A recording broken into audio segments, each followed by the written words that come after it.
Good evening. You're safe now. Wherever you are, the lights are dim. The world is quieting, and you're about to drift into another time. Let the past come to you softly, like the hush of footsteps on cold stone. Tanit, we return to a world walled in by ritual, silence, and the eternal turning of bells. A world of parchment and prayer, of cold cloisters and candlelit manuscripts, of power, piety, and the quiet grip of rules that shaped not just the spirit, but the very rhythm of sleep, breath, and thought. We all begin in the cloister where monks lived lives of devotion, so strict they often broke under their weight. Then we'll meet one who didn't break but rose, a nun named Hildegard whose visions and voice echoed through the centuries. We'll drift next into the hushed world of medieval libraries where silent scribes gave birth to books.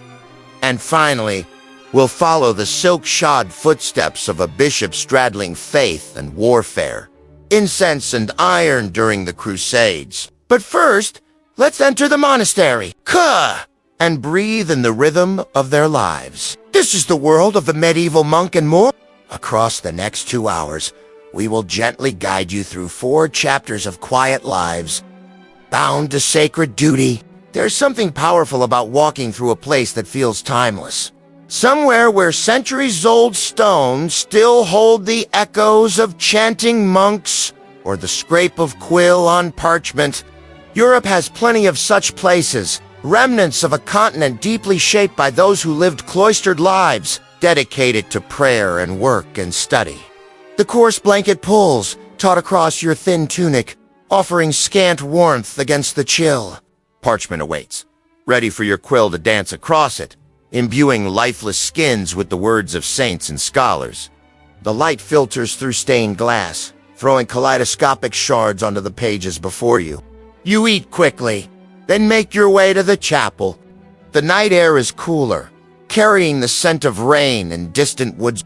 You kneel in the gathering darkness, the only sounds your own breath and the murmured prayers of others. Even in the darkest hours, the routine offers a strange comfort. Bedtime arrives late, sometimes as late as 2 in the morning. Sleep comes in snatches, haunted by dreams of quills that bleed and parchment that hungers to be filled. Wake again in the dark, the chill of the stone floor seeping up through your thin blanket. Another day begins with matins, the first notes of prayer shattering the silence of the night. And as you write, you find yourself lost in the rhythm of the words. The solitude broken only by the scratch of your quill and the occasional creak of the building as it breathes around you. A day measured not in sunshine or moonlight, but in prayers and labors. You wake, you work, you pray, you sleep. The rhythm of the divine office holding sway over every waking moment. You are a cog in the machine of the monastery. Your individual will long since surrendered to the greater order. Is it a life of drudgery or devotion? That depends on the heart of the beholder. One thing is certain, though life within these walls leaves little room for anything else. God. Outside, the sun is struggling to pierce the heavy clouds, mirroring the struggle of your spirit against sleep. You rise, stiff and aching in ways that only those who spend too much time in the prone position can understand. The routine of the monastery holds no surprises. The scrape of sandals on stone stairs, the murmur of other voices rising in prayer. The clink of a metal basin as others wash their meager breakfast. Bread and cheese, perhaps some fruit if the season is kind. No indulgence here. Every bite and sip is measured, regulated by the routines of the order. You eat in silence? The only sounds, the scrape of knife on wooden bowl and the rustle of robes as others take their fill? So let's explore a journey through the past, through medieval monasteries, and imagine a day in the life of those who sought solace in the stillness of stone walls. The morning mists are just lifting as you wake. Rubble, your task today is in the scriptorium. So you make your way to the room where countless hours have been spent copying. As the sun climbs higher, so does the temperature. making the stone walls seem to sweat.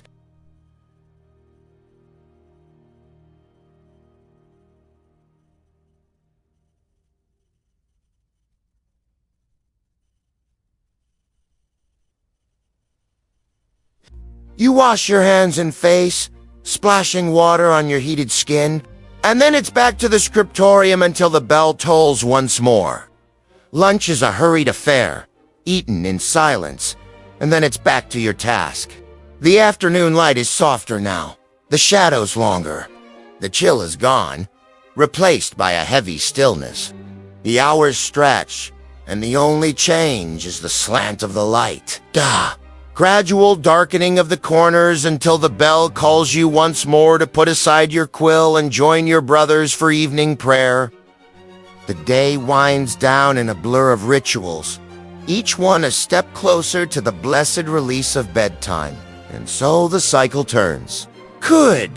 When you hear the word monk, what do you see? A man clad in dark robes, shaved head gleaming in candlelight, deep in prayer or study. Perhaps copying a sacred text in solitude. Last image takes us to the heart of monastic life, to the very core of the medieval monastery.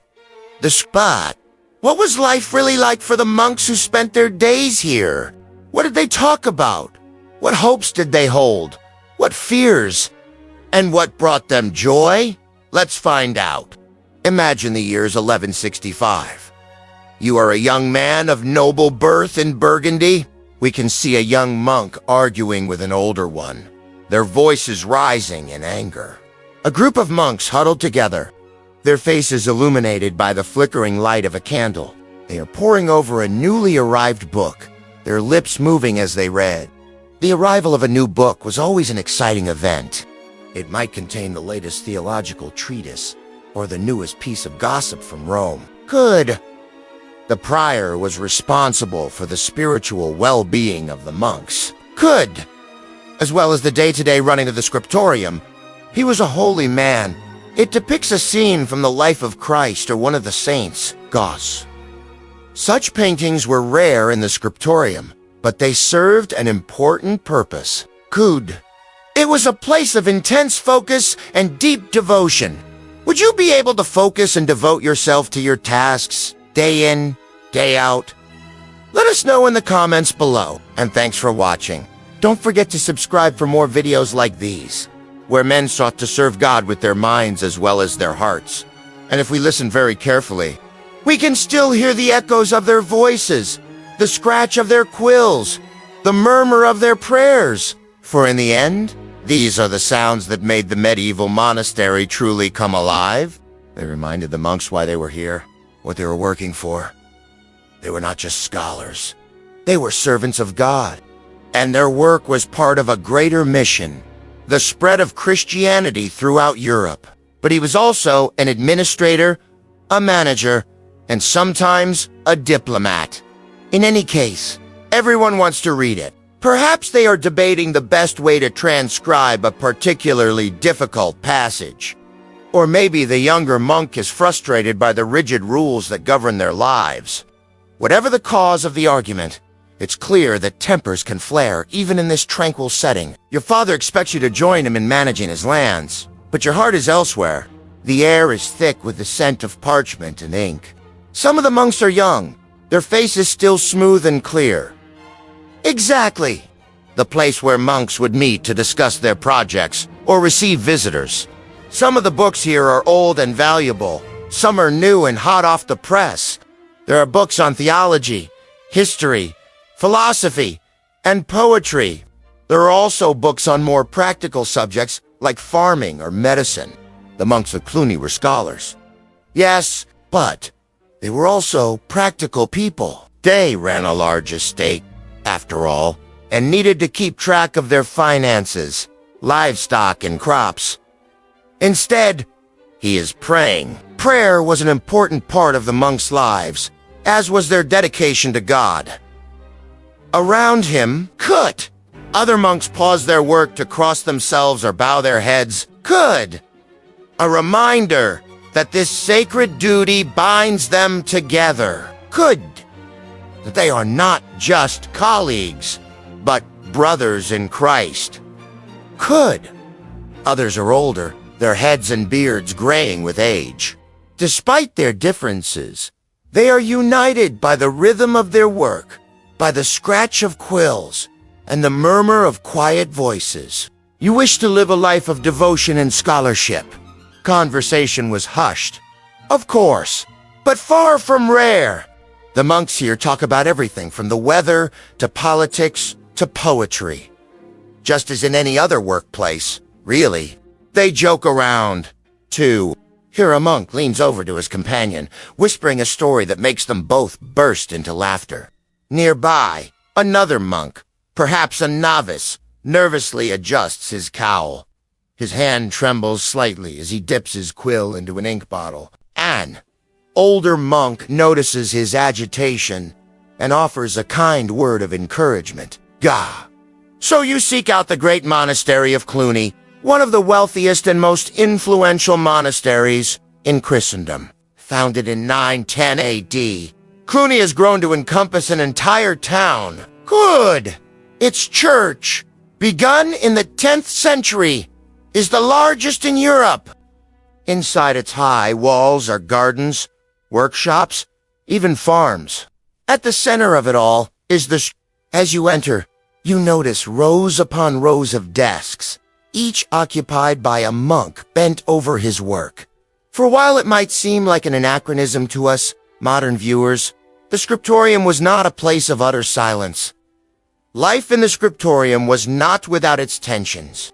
A few desks away, at the far end of the room, a monk kneels beside a lectern, his eyes fixed on the page before him. He is not reading. In the middle of the room stands a large table piled high with books and scrolls. This is the work table of the scriptorium. Near the table sits a chair, a simple wooden thing with a worn surface. This was the seat of the prior, the leader of the monastery. On the wall hangs a large painting, the only splash of color in the monochrome room. The scriptorium was the heart of the medieval monastery, a place where monks worked and prayed. Good! Where they argued and joked? Where they learned and taught? Do you think you could live the life of a monk? Welcome to my channel. Good. The First Crusade ended in 1099 with the capture of Jerusalem. And in the decades that followed, thousands of European Christians started heading there for pilgrimages. Along the way, they had to pass through Anatolia, which was controlled by the Seljuk Turks. In reality, only 8,000 men marched on Jerusalem. In 1146, the people of Tournai elected Stephen as their bishop. But Stephen wasn't content to stay in the church. He wanted to be in the world. When a local lord died without an heir, Stephen seized his land and ruled it according to his own laws. Over the next decade, he built up his territory, minted coins, and promoted trade. And he wasn't alone. Across Europe, bishops were taking advantage of weak royal houses to rule as princes. In England, for example, the See of York became one of the wealthiest and most powerful duchies in the kingdom. In Germany. The archbishops of Cologne and Mainz used their influence to break away from imperial control and become independent states. Though they couldn't match the power of secular rulers, the bishops and archbishops of Europe did succeed in carving out a place for themselves in the medieval world. And that world was dangerous. But that's why they wore rings of gold. According to the Bishop of Paris, when he received his ring from Pope Eugene, he put it on and immediately went to war. It was a good thing, too, because he died only 2 years later. Of those 8,000 men, only about 1,000 were actually soldiers. We've recently launched our own podcast, which takes a deep dive into medieval history. If you want to listen, just search for Reino Virno on Apple Podcasts, Spotify, or wherever you listen to podcasts. Better yet, subscribe to our podcast on our website. That way you can support us while getting ad-free episodes. Plus, our website allows listeners to submit questions for us to answer on the show. Sign up today and help support our work. And thank you for listening. The rest were militiamen armed with axes and farming tools. Though poorly armed, the men were filled with zeal. Led by the fanatical preachers Peter the Hermit and Raymond of Poitiers, the men marched east. But within weeks, they were utterly defeated by the Turks at the Battle of Dorylaeum. So much for God's army. Bah. The story doesn't end there. While the bulk of the crusading army marched east to French bishops, the abbot of Clugny and the bishop of Paris took a different route. They headed south through Aquitaine and into Catalonia. For the next 5 years, they campaigned against Muslim Iberia, attempting to capture the city of Barcelona. Both bishops died during the siege, but not before achieving one thing. They demonstrated that bishops weren't just spiritual leaders, but political figures who could command armies and administer territories. The Turks were Muslim, and the pilgrims, mostly European Christians. So they often found themselves at the mercy of local lords for safe passage. Many times, those lords were perfectly happy to grant the pilgrims safe passage, but sometimes things went wrong. In 1104, for example, a Frankish pilgrim named Bernard of Witherley described how he could, and his companions were set upon by a band of Turks while crossing a bridge. As the Turks closed in, Bernard wrote, "We felt dismay seize us, and all hope of safety abandon us." Luckily for Bernard and his friends, a Muslim lord named Orsamadin intervened and ensured their safe passage.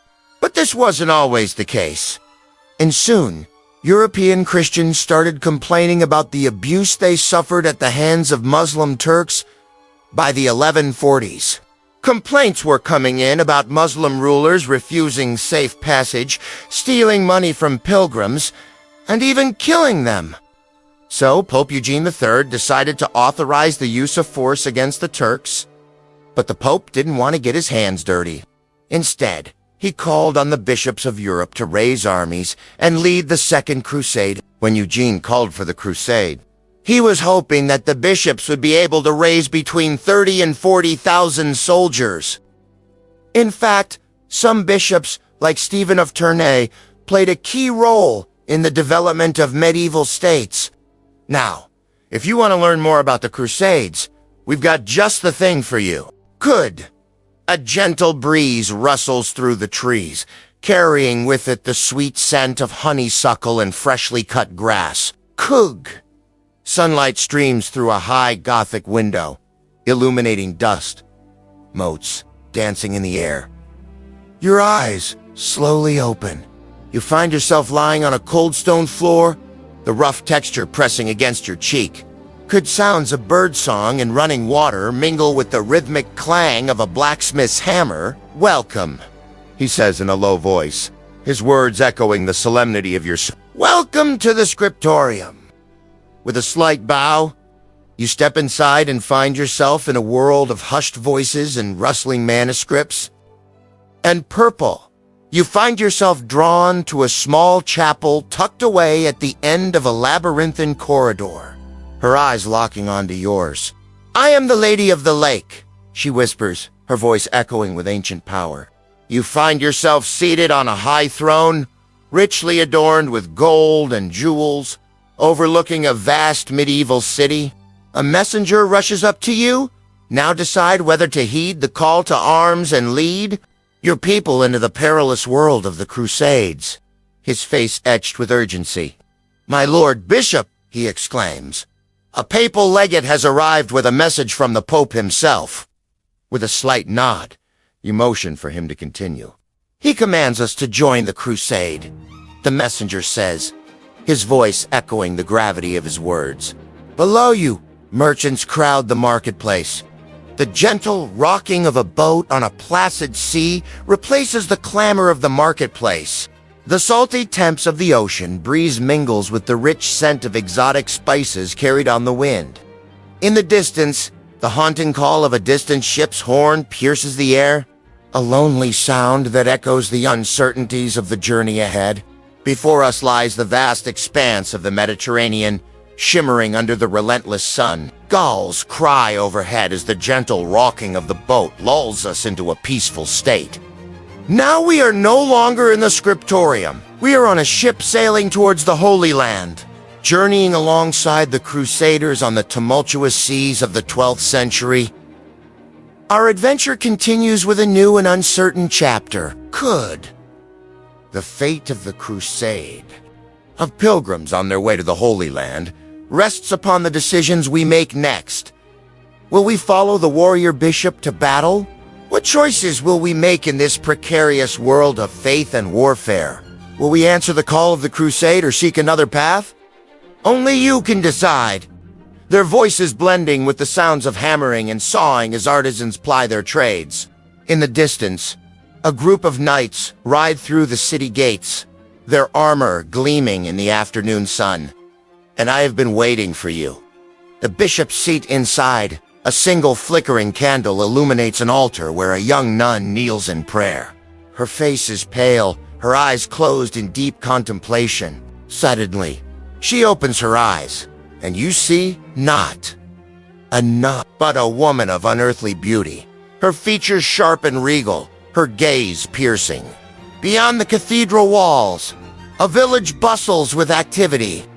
Scribes with quill pens poised above parchment look up briefly before returning to their work. Gone! The air is thick with a scent of ink and the murmur of voices reciting prayers. Peasants in rough-spun clothes hurry along cobblestone streets, their voices rising and falling in the midday heat. Merchants hawk their wares. Children chase stray dogs, and the air is filled with the aroma of baking bread. Disoriented, you rise to find yourself in a vast cathedral. Around you, the flickering light of torches reveals towering arches and faded frescoes depicting scenes from the lives of saints. The air is thick with the scent of incense, mingling with the musty odor of old stone and leather-bound books. As you make your way through the echoing nave, you hear the murmur of voices reciting prayers. You pass monks in simple robes, their faces etched with years of devotion. In the distance, an ornate double door stands slightly ajar, offering a glimpse of a bustling courtyard. You feel a gentle hand on your shoulder and turn to find a kindly-faced monk regarding you with a warm smile. Stained glass windows cast vibrant colors across the room, illuminating rows upon rows of books, their pages filled with ancient script. As the sun begins its slow descent, painting the sky in hues of orange, she rises slowly. The following scene unfolds dramatically. As you gaze out over your domain, the weight of your responsibilities settles upon you like a heavy cloak. As the bishop you must. Now we close our eyes and drift away from the sights and sounds of medieval life.